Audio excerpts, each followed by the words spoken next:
So we're now into April, but we still have March Madness going on. And I'm a huge basketball fan, played a lot of basketball growing up. Most people don't realize this until they meet me. And you don't realize this if you've only seen my videos or seen me on LinkedIn or elsewhere. But I'm actually really tall, I'm 6'5". But so I played a lot of basketball. I grew up playing team sports. I love a team approach. And in the spirit of March Madness, which is still going on, we're now in the Final Four weekend of the tournament, which is pretty exciting.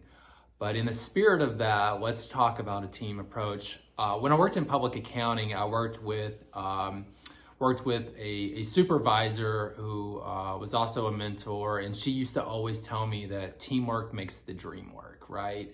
It's a great slogan.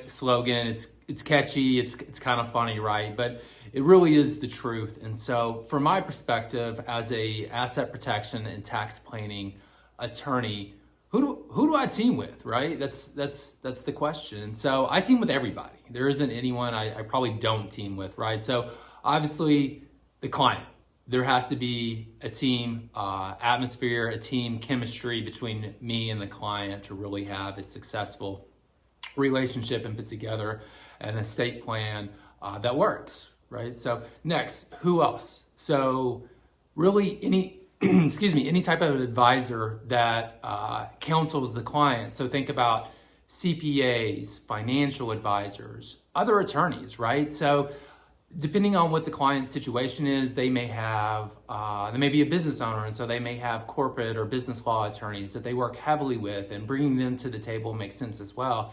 It could be intellectual property, right? A lot of people don't think about that, but intellectual property is certainly an asset that has to be protected. And so I work with intellectual property attorneys, also insurance agents, right?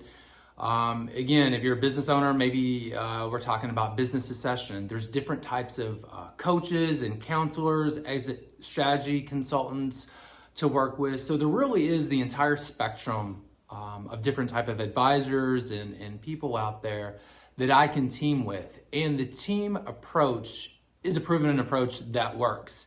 Anytime that advisors are just trying to hand clients off to the next advisor, it becomes messy. It rarely works out the way it should. So I really encourage everyone to come to the table, sit down together, because it just makes a better, seamless transition for the client, but it also helps advisors learn from one another and become better advisors. So I really encourage the chemistry, the team building approach, because I think it's best for everyone involved.